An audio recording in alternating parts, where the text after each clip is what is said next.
Hey guys, this is Manshark Sub LPs. I'm Sub, this is Crusader Kings, and this is the start of a series that I'm going to call Millennia in the Making. Now we're not even playing the game right now, we're just looking at the map select screen where you begin by picking whoever you want to play as, be it a Count, I think we've got one in here, yep, such as Count Herlin of Ruin. Fair warning, I'm going to mispronounce a lot of names. The Count's ultimate liege is King Charles the Bald. Doesn't look very bald. Oh, he's wearing a crown. He's got hair there somewhere, I'm sure of it. But yeah, you can play anything from a Count up to a King. So there's a lot of information to digest on this particular screen, so let's run through it. You've got your different starting points up here, bookmark dates. We're going to start in the Old God start of the 1st of January 867 because that lets us play through the longest. You can also start on the default start of Stamford Bridge, 1066, just before William the Conqueror, as you can see in this start, begins his little escapade in the British Isles. And the starts continue on, and you can go all the way down to having, say, the Golden Horde, who are Mongols, by the way, come in and just wreck everything. And the Ilkhanate down there, two Mongol factions, not pleasant for anybody. Anyway, back to the Old God start. It also tells you some interesting characters. These are characters who basically rule things or have particular things going for them that make them really fun to get in there and play as to begin with. I've personally played as Ivar the Boneless, who rules the petty kingdom of Sudrajar. Again, apologies for any mispronounced names. I'm basically just going to say them as they come to it, which includes the Isles here, Argyll, and the Isle of Man. And I think, yes, Dyflin here in Ireland. He's an interesting start because he starts off at war with basically everybody near him, as along with his brother, due to the whole Viking thing, as you can probably not make out down here. There's a little description which goes along the lines of how the little piglets would grunt if they knew how the old boar suffered. Those were the prophetic last words of the legendary Viking Ragnar Lodbrok as he lay dying in the snake pit of Northumbrian King Aella. In 867, the vengeful sons of Lodbrok and their great heathen army descended upon the petty kingdoms of Britain. As you can see, there's quite a lot of little kingdoms in Britain, to make of Aella a blood eagle, which, if you don't know, is a very unpleasant thing. Meanwhile, two other Norse lords, Rurik and Dire, were carving out their own rival states among the Slavic and Finnish tribes of the East, as you can see here, laying down the foundations for what would one day become Russia. The old gods are still strong, and their warriors mighty. So yeah, that's a basic setup for maybe this part of the map, like up here in the British Isles and the Scandinavian regions. Who knows what is happening down here? Could be anything. It's all historically accurate, by the way, so keep that in mind. Okay, so let's go through some other little things on this map. Different map modes. We're currently in the Independent Realms mode, which means that each of these blotches of colour represent an independent realm. There we go. See Livonia up here, Holmgara here. Again, totally mispronouncing things. The Letigallians, all that sort of stuff. Italy, I should have started Italy. I can pronounce Italy. But we can go from there to the terrain mode, which shows you, well, quite obviously the terrain from the deserts of the Middle East and Africa up to the hills of Spain, I guess, and then the mountain ranges in the lowlands. This particular map mode shows you counts. The next three map modes are designed to show you people who you can play as.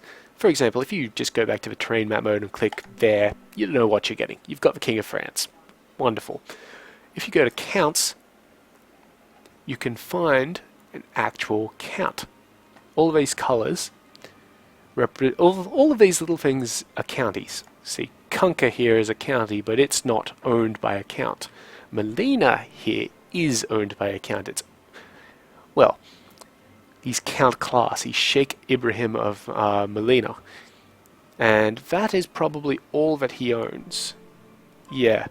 Some counts own more than one counties. For example, up here, the Count of Ruin, Count Herlone, owns Ruin, and EU. He owns the entire European Union. He's doing pretty well for himself. Next one is Dukes. So you can see the Dukes here. Dukes are basically one step up from Counts. They have Counts under them. Let's try and pick one who's an actual Duke and not an Emir. For example, the Duke of Anjou, Duke Hugo. He has several counts under him. You can see them over here on the right hand side. Count Ingler of Anjou, Count Gasfred of Maine, Count Renard of Evreux, Count Herlone of Rouen, who we were talking about earlier, Count Burchard of Vendôme, and Count Eudes of Chartres. Chartres. That word there. And then you can step up from dukes and go to kings. Now, not all kings rule one realm. This is where we get a little bit difficult. For example, the King of France, King Charles. That's actually wrong. First video and I'm immediately wrong about something. There's a law about that somewhere. Anyway, King Charles, not of France, of West Francia, has a bunch of dukes under him, who then have the counts under them, as I've mentioned. And basically, he's the boss at this stage. He's in charge. He's got nobody to answer to. He's fine. So if you want to pick as a king, if you want to play as a king, I'm just really messing up. First video, jeez. But if you want to play as a king, click that button, click any batch of color, and it will give you the king. See, King of Italy, King of East Francia, King of Lotharingia, West Francia, East Francia. Recommend you don't play as him because he stammers a little bit. Stammering isn't a great thing. Now the next map tab is religions. Religion is kind of important in a game called Crusader Kings, but you know, we'll get into that in a bit later. But you've got your basics. You've got your Catholics. You've got your two Muslim factions, the Sunni and the Shias. There's also the Abadi, who I believe are a sect or a splinter group of one of those two. West African pagan, Miaphysites, those are Christians. Let's see, Nestorians. Oh no, that's a Christian heresy. Orthodox Church, who should at this stage, so the Byzantine Empire is the Orthodox Church. They hold Constantinople, which is the head, like the seat of the Orthodox Church, and everything's going quite well for those. They do have a little bit of a heresy issue over here with the iconoclasts. Anyway, there are a lot of pagan religions. There's the Norse religion, which, in my opinion, is the most awesome religion, because, well, they're Norse. The Slavic religion, the Romava, the Sumenesco, I want to say. Yeah, I'm totally getting that wrong. There is a Jewish province, but there are some issues with being Jewish in this game. You kind of are surrounded by enemies your entire time, and you get stomped pretty easily. The Tengri, who are... I'm not quite sure about the origins of the Tengri religion, but it's what the Mongols follow when they show up. The Zoroastrians, which are apparently fun to play. Never played as them, but they're apparently quite fun to play. And then down here in India we have Buddhism, Hinduism, and Jainism. It is a J, right? I'm not sure if it's Jainism or Jainism. I'll be pronouncing it Jainism, so that's how it goes. And the very last map mode is Culture. Culture is a little bit more varied than religion, as you can see. Again, something we'll get into. It kind of dictates what you can do in terms of decisions you can take, who likes you. Obviously, people who are German like other Germans, people who are Frankish like other Franks, that sort of thing. So that's all the map modes on the map screen dealt with. So let's go over here. We've sort of had a bit of a look at this before, but we haven't really gone over it. So let's look at King Charles the Bald of West Francia. Name up the top. His dynasty is here. He is a member of House Carling, which most people who know about this particular era of history know that House Carling is kind of a big deal, being French kings and all. That's his flag right there. That's his main title, the Kingdom of West Francia. He is independent, so he doesn't have a liege lord because he's a king. His culture is Frankish, and his religion is Catholic. Sometimes, if we zoom in here on West Francia, just have a better look at it. We look at the religion, they're all Catholics. We look at the culture, they're all Frankish, except for some Dutch up in this corner. And yeah, except for the Dutch up here, they're all Catholics. What that means is that he won't have any problems with people not liking him because of his religion or his culture. Down here is the biggest lie in the entire game. The difficulty slider attempts to measure the difficulty of playing as a particular character from, well, baby dummy through to a skull and crossbones. It's a 0 to 100% scale. It starts at 50, can go either way. It is a complete and utter lie as to how easy it will be to play the game. What it actually measures is how likely you are to just get a game over within about the first 50 years due to bad luck. For example, the king here starts with a base score of 50%, then we take away 14% because he's got a lot of vassals, and as you can see down here, he has 10 vassals, and we've got a nice list of who they are. Most of them are, well, I want to say most of them are counts, but there are a couple of dukes in there. There's also a Prince Bishop, which I believe is a duke equivalent title. And it's saying that you're not going to get stomped by, say, Brittany or Nantes here. They might try and come over and get you, but they're not going to because you've got such a large realm. Now, if we go in here to our good buddy Count Hurlin of Rian, he's counted as very hard at 79%.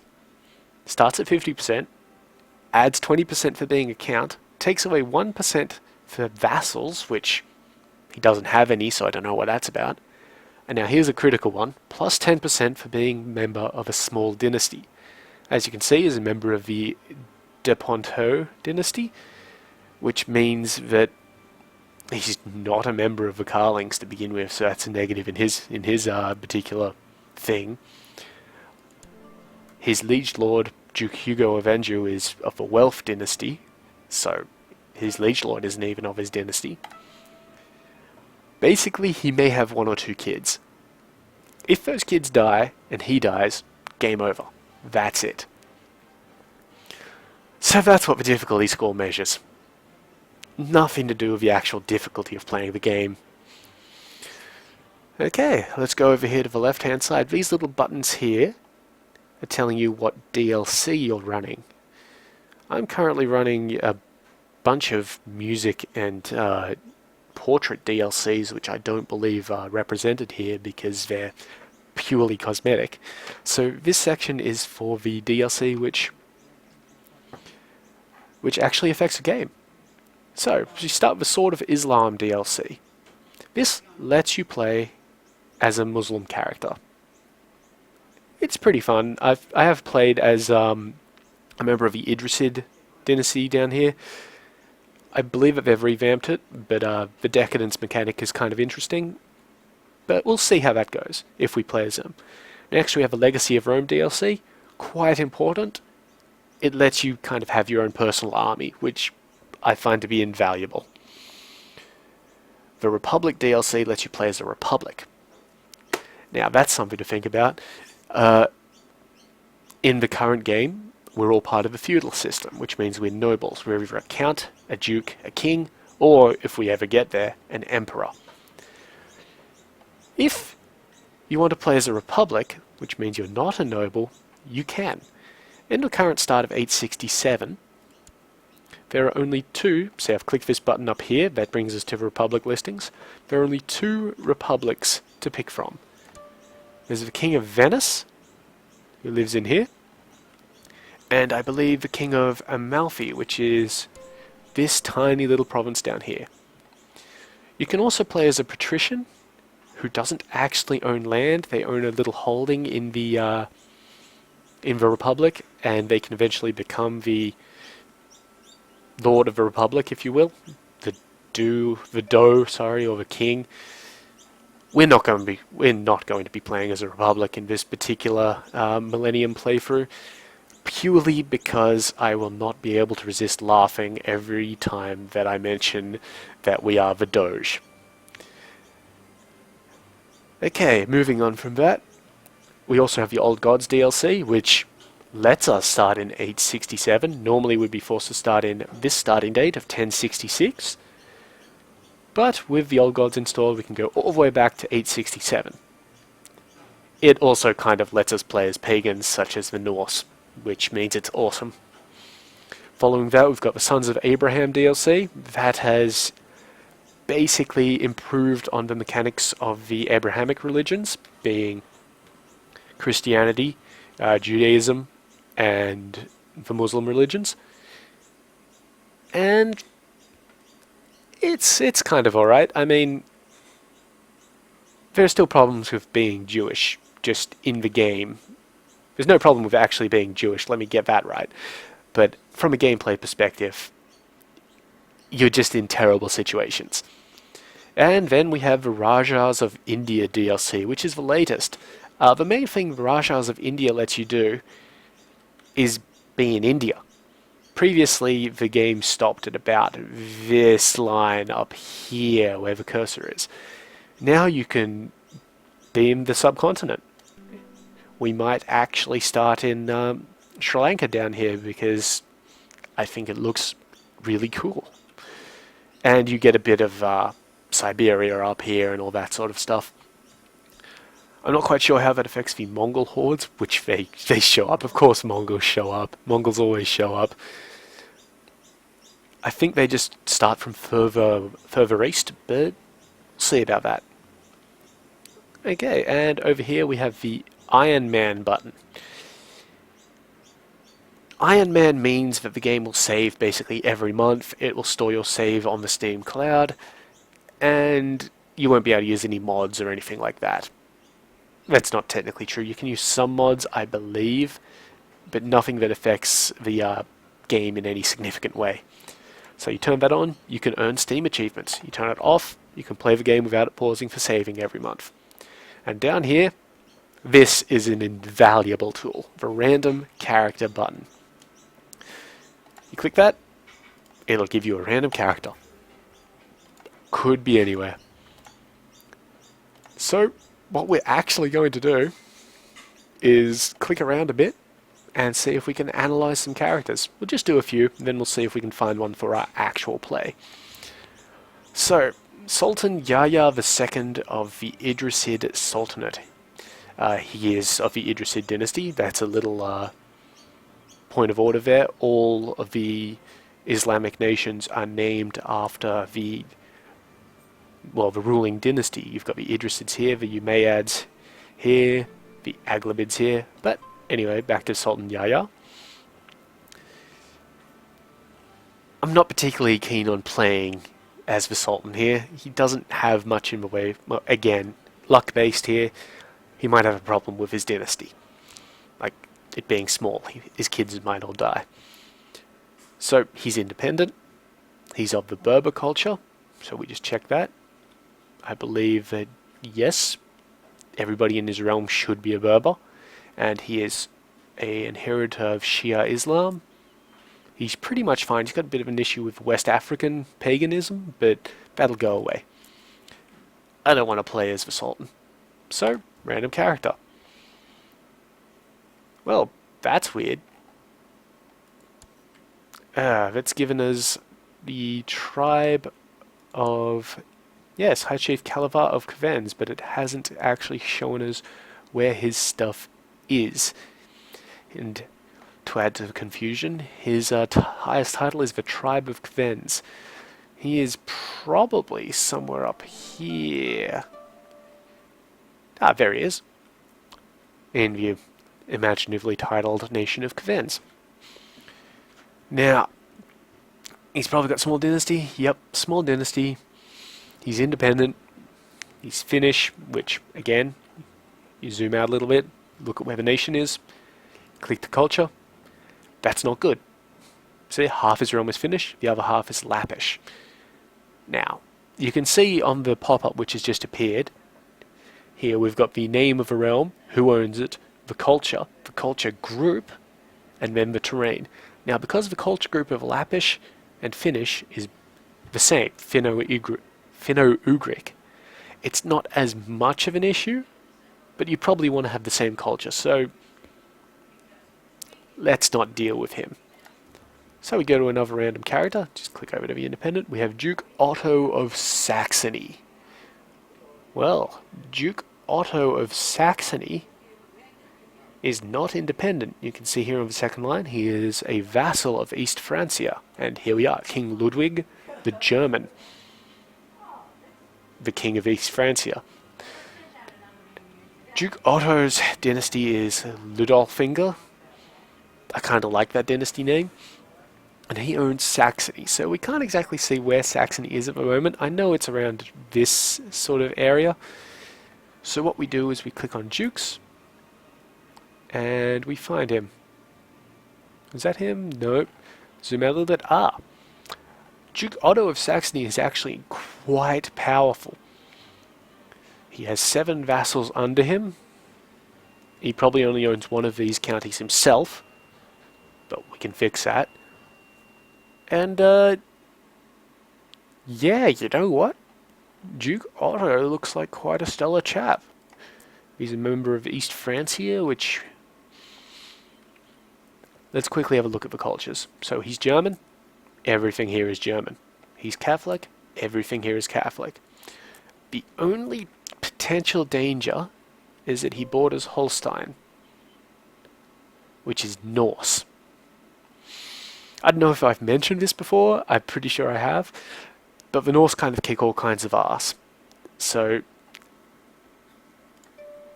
I mean, he's got a very nice... He's got a few Prince Bishops under him, which is interesting. Prince Bishops, as far as I'm aware, are very stable vassals. You want to have a positive reputation with them so that they actually pay you money, but they don't rebel or anything like that. So, yeah, we're actually going to play as Duke Otto of Saxony. That was a lot faster than I anticipated. I seriously expected we'll just keep Saxony in mind while we scroll down here to have a look at things. I seriously expected to play in Ceylon as Maharaja Sena, because Ceylon has this wonderful little tiny land connection. It's an isolated island. It's got, what, five county provinces on it? It's absolutely beautiful.